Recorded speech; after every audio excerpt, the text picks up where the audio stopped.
On this episode of ResiWeek, Cedia connects with Kohler, Savant goes subscription, and VR in the home. All this and more on this episode of ResiWeek. The network for the AV industry. What are you listening to? This is AV. This is AVNation. This is AVNation. This is ResiWeek, episode 315, Hot Showers. Support for AVNation is brought to you by Crestron. Welcome to this episode of ResiWeek, your weekly roundup of all the latest news and stories for the residential AV industry. This week, I'm pleased to be joined by two of my good friends. First, we have one and only my sister, Heather Sidorowicz. She's the president of Southtown AV. How you doing, Heather? I am. I'm playing catch up after some time out of the office at a convention. You went to like a real live place with people? I saw people, Matt, and I got to give hugs. Oh my gosh, that's insane. That's still illegal here. Yeah, I bet it is. It's very illegal here right now. Then we have Vanessa Zietzman. She is the senior managing editor at Connected Design. How you doing, Vanessa? I'm good, and it's Zitzman, like Zitz on your face. Dang it, we just talked about this too. We did, but what it's did okay. I say? Zietzman. Oh my gosh, I'm sorry. I know. My apologies. But it's okay, I forgive you. This is great content though, so it'll be fine. People love to make fun of me mispronouncing things. It's really easy to do. That's why I don't have a podcast. That's why I don't have a podcast. That's the one reason. Well. That's the one. Man, I'm going to start a second one. I'm playing catch up too. I was at two events last week, the last week and a half. And so my inbox, I think, is sitting somewhere around 200 emails and got some articles I need to get out. And there you go. I'm down to 21 and I didn't go anywhere. All right, ladies, let's kick this off. They're both alluding to the fact that they were at IBS and KBIS last week down in Orlando, Florida, with 70,000 of their closest friends. So we're going to cover this kind of in a roundabout way. Coming to us from a residential tech today, Cedia connects integrators to Kohler for opportunities in kitchen and bath. If you don't know Kohler, you've never been in a bathroom. They're my personal favorite, to be honest, bath and kitchen manufacturer out of Wisconsin. Heck, I was speccing some Kohler yesterday. Heather, this is kind of big news. We've talked about the connection with Cedia and kitchen bath designers for quite a while. We've been involved. Cedia has from a brand standpoint with KBIS for a couple of years, and this is throwing Kohler into the Propel program. So Cedia members will get some discounts and benefits on that affinity program to kind of help them work into and work with some of the really cool smart features that Kohler has brought to the table. They also had a massive booth, Kohler did, at KBIS with everything from their sound tiles to their car wash body thing. I know that is not the proper term, but it's what it is. For their baths, they've got faucets with Alexa. They are doing all kinds of stuff in the connected space in the kitchen and the bath. Is the desire for, shall we just say, Kohler knowledge at the start point? Is there a desire for integrators to have an understanding and a knowledge base of Kohler products, for example, for their customers? Or are they just going to that designer to look at stuff and then kind of saying, hey, here's what we got. I need you to make this work together, or at the very least, just work on our Wi-Fi. What's the desire there? So I'm going to take a step back first and say that anyone from our industry who has been to Cedia or Infocom and it remembers what the Crestron booth looked like so many years ago, that was Kohler's booth. I mean, you walked in the front door and it was ginormous. They also broke it out really well, and they do have different levels of control and technology. I think the missing link currently that will hopefully with this new program become threaded together is it's one thing to say, Alexa, start my shower, and Alexa knows that Heather likes the temperature at 110 degrees, and so it's gonna. I'm just making that. I don't even know the particle. It's really hot. It's hot. I know it's hot. It's scalding hot. It sounded so good. So it would then start my shower and all that. But what it's not doing yet is really integrating with everybody else. So we still have that issue, and I've saw that across KBIS, is that it's one thing to say I'm connected and here's an app, but it's a way different thing to say, and also that app can be embedded in Control4, Crestron Home, Savant.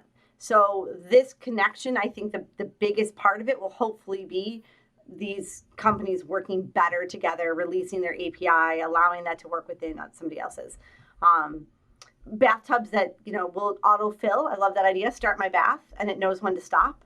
Again, knows your temperature. I mean, there's some really neat stuff out there. Toilet that cleans itself. I'm all for that. I went around the show really trying to get everybody to add technology to make life better, improve my quality of life, and not adding it just to add it. Yeah, I like that. Have you seen what level of connectivity there actually is? Is this something that is the goal to have this embedded natively the same way you would any other, traditional AV device into those control systems, or is it a very basic integration that they're looking for? I think they have different levels is what I got from the tour that I had with them, that they have different levels of that. My hope, my dream is that eventually we do have native control within all these, and not like clutter. I had a client recently show me all the control he has. He had a separate folder on his iPhone with about 10 apps. And he's like, look, I have a smart home. I'm like, no, you don't. You have a table full of remotes. So I think the ultimate goal is for these things to all work together. But if we don't keep having those conversations and hounding on it, it's not going to happen. Vanessa, what is and you toured the floor as well, so you got to see a lot of this stuff as well. What is the desire, right? Like, I get why the Propel program has brought in Kohler. Again, they're arguably the leader in anything smart for kitchen and bath. But what is the desire out there, especially from the KBIS and the IBS side? Do they want actual integration, or are they really just looking to add technology in I don't want to say me too, but like we have it as well situation of, yes, you can talk to your faucet, you can talk to your fridge. I would be happy to just talk to my kids and have them listen. But well, you know what? way. Sometimes if your fridge listens to you, it's going to hit the heart a little bit better. I mean, I'm just saying, because, I have teenagers. They don't listen. I need an app for them. I think it's a little bit of both, actually. I saw several smart, and I'm saying smart with the quotations, products that did seem to fit into the whole connected home. And then I saw others where it was like an app just for an app, just so we can say we're a smart device. Like the term smart TV? Yeah. Right. That's not a connected device. And I think that's what that's one of the things that the appliance side has to remember. There's a difference between a smart home and a connected home. And I think they're getting a little overexcited just because you can connect to Wi-Fi and have an app does not mean that is a connected or really even a smart product. I saw a lot of apps that literally just, you pick a recipe and it turns the oven on and that's all it does. Things like that. Right, not helpful. Not actually going to help. Not really helpful, no. But at the same time, I did see connections that had that. Do you interview anyone that actually cooks for that? So a lot of these were just gotten out of beta testing and that are being presented. So one of the things I heard on the show floor from attendees, and this wasn't anything that a manufacturer said, but was, I don't want anything that is not going to work without the app or that's got a specific chip in it that when it breaks or is out of date, I can't turn my oven on. So in those, I saw several instances of, like you said, an app just for app's sake.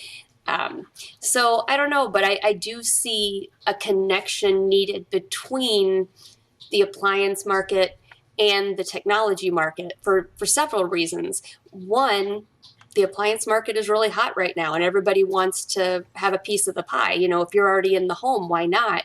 But number two, when you have a smart appliance, that means it's going to be sitting on your network. It's going to be connected to the Wi-Fi. And when you are building, and I'm sure Heather can speak to this way better than I can, but when you are building your network within a home, you need to know everything that's going to be connected in some way to the Wi-Fi, to the network, so that you know where to route the broadband, that where the Wi-Fi signal needs to be strong, or how much product do you need to buy. So I appreciate this connection happening specifically for that. Did anyone was there even a mention of security, Heather? Did you see anything for all these connected devices? There was a question, like I did see that a little bit, and it was talked about as you need to decide kind of what road you need to go down. So if you want to be ultra connected and you're willing to give some of that up for the convenience, and I am one of those people, because I want to say, Alexa, add such and such to my shopping list, and then I want that accessible at the grocery store. But so there was some conversation, but it was not a headline conversation at all. Matt, this was, when I was on the IBS stage, there were builders and designers on that stage, more builders. We were talking about the fact, and they were surprised by the fact that the router that comes into your house is not enough Wi-Fi for the entire house. I'm shocked. Me They didn't too. think it was good enough? Wow, They didn't realize that. insane. And that if they want all these connected devices, more than anything else, if there's one thing you take away, wire your house. And this was surprising. That's 10 years ago. Which is why I'm glad everybody's finally connecting on that. But to go back to the security of your network, I did see a couple booths lost way in the back and in the, because I Heather, you can speak to it too. The booth numbers, it was next to impossible to find certain booths. Because IBS and KBIS are still separate, but they're together. So, Right. Co-located. And stuff was everywhere, and then the way it was designed, because of booth sizes, etc., it didn't follow the traditional path. So I found a couple companies literally like snuggled up with tiny little booths way in the back corner that were addressing some of that, but it was not as big of, obviously was not as big of a deal as it should have been. There should have been more of that there. No, I was surprised there wasn't. I'm not. I'm optimistic, Matt. I'm optimistic. It's fantastic. I'm very optimistic as well that they might pay attention, but they won't. All right. Before I dig too big of a hole, and I'm not dunking on all these manufacturers. It's a bottom line thing. I get it. And to be fair, the average consumer who's buying smart home tech from their builder or their designer, security is not top of mind. That's okay. But that's because they don't know they need it. Even if they know they need it, they don't think they need it. It's a kind of a catch-22. All right, let's change topics for a second. This comes to us from CE Pro, who got a brand new website, so congratulations to them. Savant Essentials is representing a paradigm shift in the market with Vinci 10, their new software release. Their Essentials program is going to guide custom integrators into a subscription-based business model. Yeah, you read that right. Savant is going with subscription. Now, I will give you full disclosure. No one on this call is a Savant dealer, and I have not had a chance to connect with a Savant dealer to get the ins and outs of how the subscription service is going to work. But reading through the article from our friend Jason Knott, essentially they're recognizing that more and more of these systems are going cloud-based, as their system is now going cloud-based as well. So by having that subscription model, you're going to be able to keep it up to date, keep firmware up to date, etc., all that stuff remotely, and pay for the opportunity to do so. Vanessa, this is the first major foray from anyone in our channel to have. There are add-on features that are subscription based, but there is not a platform that has gone subscription based yet. We have not seen this in the channel yet. are we ready for true subscription for your automation system? And more so, like, are we ready as an industry, but are our customers ready and willing to pay for it? What I know about subscription-based, it's big for reoccurring monthly revenue. And I know obviously it's very big on the security side of things. And they have a whole way of dealing with that and the contract, and it's sold. And then who deals with the actual, it's a lot. And it's going to have to be, if you are a dedicated Savant dealer and you are putting this in however many installs a year, I guess my question would be, with this, what do you get with the subscription? Who handles that information? Is that on me as a dealer, an integrator? What if I don't want to sell it? If I have to sell it, I can't imagine the cost would be too high on that. And if somebody's already spent 50 grand plus on the system, in addition to all the other stuff that's happening, I can't imagine that, $60 a month or something is going to be a huge deal. I see it being a bigger deal in the mid-level, the smaller installations where we're, budgeting. But I don't know. I just think that it should be something that comes with the package that you're already spending quite a bit of money on. I would think it'd be something you should be able to opt into, whether you're the integrator or the end user. But again, I haven't reviewed all the information, and I don't work with, and have never really worked with their sold Savant dedicated. So yeah, it does look like it is being managed from Savant, and then there's a profit option for the integrators as well. It looks very interesting. I'm very interesting. Yeah. I'm very interested to see how it plays out, and I'll couple it with this. My company sells some subscription-based products that are in the IT world.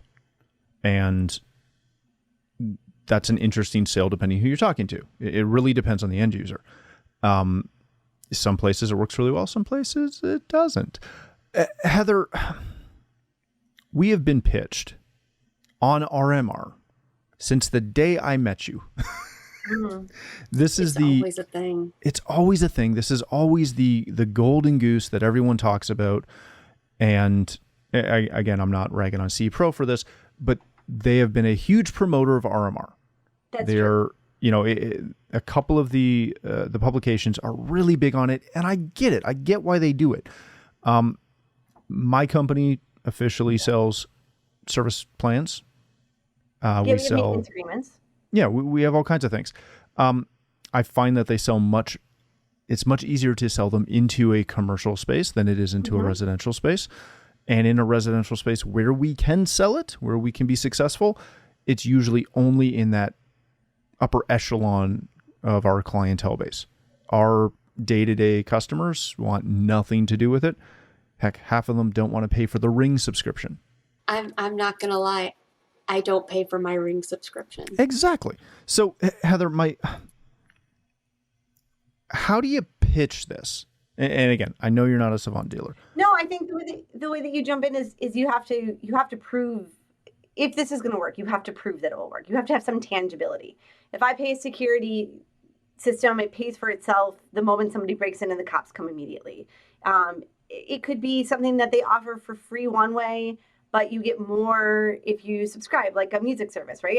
Pandora is free. If I don't want commercials, I'm going to pay a few bucks a month. The other side of that is I want everyone's hands out of my pockets, because how many subscriptions do you possibly need? So I get why CE Pro and others push it, because yes, it's the golden chalice. And yes, you can make so much money. But if you can't provide a true tangibility, it's not as easy in practice as you and I know, because we tangibly do this, than it is to talk about it all day long. So yes, if we could charge our customers, all of our customers we ever met, 99 cents a month, we would be on a boat in the middle on Lake Erie between your house and my house right now, right? That is true. Even if the lake was frozen, we could still do it. Last week we could walk across it. It would have been fun. Well, and that's the other thing with end users is they tend to be reactive and not proactive. So in addition to having to sell this, you have to sell being proactive, and that's not always easy. You guys as integrators know, trying to say, okay, I know this is cheaper, but this one's going to be less expensive in the long run because you're not going to have to do X, Y, Z. That tends to be a little more difficult. And so to me, I see it kind of like that. You're having to sell proactivity, for a system they already have. It's not a road I would go down. It's just not. It's not a road that I would travel, especially in the Resi world. I'll tell you this. I do not want to be the guy, the last person in the door, who we always are. Mm-hmm. I do not want to be the last person in the door with my hand out saying, oh, by the way, to keep up to date and stay current, that's going to cost you. You and I both know of commercial products that do the software thing that don't charge for the first year, and all of a sudden for the second year they're starting to, then they add on these software fees, and clients are, it's a slippery slope. So I'm gonna want to cover this over the next 12 months, see how it flows, because I get drama on selling Cisco service plans, and it's bloody Cisco. Like that customer has already given into, hey, we're going to pay 3 times as much for this product because it's got that, that little wave on it. I want to see. All right, let's get off that. Let's wrap today up with one more quick story from CE Pro. Top 5 tech trends for 2022. Virtual reality is offering an exciting new avenue. There is a lot of movement in the virtual reality space from Oculus, now Meta, HTC, Sony, etc. It is a booming market, sort of, within that space. Heather, I am still trying to understand how VR, and heck, half of AR, but how any of the augmented or virtual reality spaces play into our world. I'm going to tell you a little story. I love stories. Once upon a time, this girl was one of the only girls at a manufacturing show, and they were showing off their brand new 3D glasses. And Is this little girl you? Mm-hmm. Okay. The way she said that was so cute. I'm sorry. If you're just listening to this and not watching it, go watch it just for her expression. It's great. That was awesome. And they were heavy, not passive glasses. What were the other? Active glasses. And they were heavy on your face. And they were talking about how this would be the next great thing, and it was going to go places. This 3D was going to be everywhere. And I raised my hand and I said, this is never going to go over. And they said, hey, little girl. They didn't say it with those How words. dare you? But why do you think that that's true? And I said, they're heavy. They're when you sit down and you watch a show at night, it's a shared experience. Whether it's happy, sad, dramatic, we have this experience together if all the 3 of us were watching a movie. When you put those 3D glasses on, it was no longer a shared experience, and it was uncomfortable.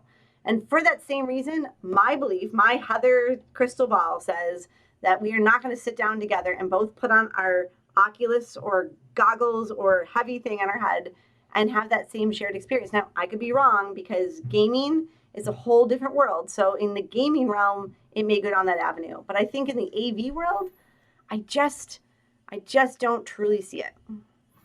And by the way, those 3D glasses didn't take off for anyone who's not paying attention. Really? 3D's dead? Mm.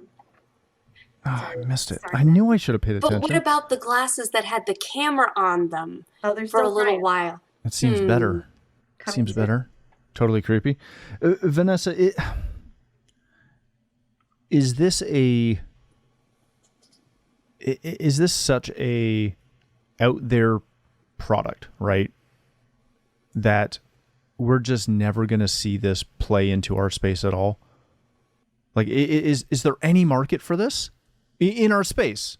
Now, when you guys are doing your CAD drawings, it's very easy to do a 3D rendering on your computer, and you can walk somebody on your computer through the home, and this is where we're going to put this, and this is where we're going to put that, and the designers do it. But I do have a hard time seeing, some multimillionaire putting on big glasses so he sees where, his media closet, and his rack is going to be hidden, and how big his TV is going to look on the wall. I do see it being utilized in the retail space a little bit. So on the other side, yeah, I can see that a little bit more. But at the same time, just like to Heather's point, it still feels very clunky. Yeah, versus immersive though. Have you seen some of the immersive stuff? Is really cool. It's very immersive. Gym wise, I saw immersive gym at immersive conference room at Infocom. Conceptually, that I could see. Now we're having a shared experience together. Yeah. Right. But that's different though, because again, that's right. Several people being able to watch, together. Go through. But again, a couple trying to virtually see their home separately. It's like the difference between you go to a roller coaster and the roller coaster is minutes long. I think 3D was the same idea. It was one thing to watch it for a few minutes. It's a whole different thing when movies are 3 hours. Right. Yeah, that's a good point. All right, let's leave it there. Thank you both so much for joining us. Vanessa, if people want to connect with you, learn more about Connected Design, where can they do that? So you can go to connectdesign.com. We're on LinkedIn, social media, all that good stuff. Our sister magazine is Dealerscope, which is dealerscope.com. We're part of CT Lab Global Media, and you can always follow me just about anywhere at Vanessa_CE. Powerhouse. Vanessa_in_C. Yeah, there we go. Yeah, it's just me. In consumer electronics. What is with all the media people not remembering their Twitter handles? This is terrible. Heather, if people want to connect with you, learn more about Southtown AV, follow you on Twitter, where can they do that? Is it wrong just to say Google me? Find me on LinkedIn. But you have to do you want people to Google you? Don't Google me. Don't Google me. But then you have to spell my last name. So probably Twitter, tech_chi, CHI, as in a balance between life and technology.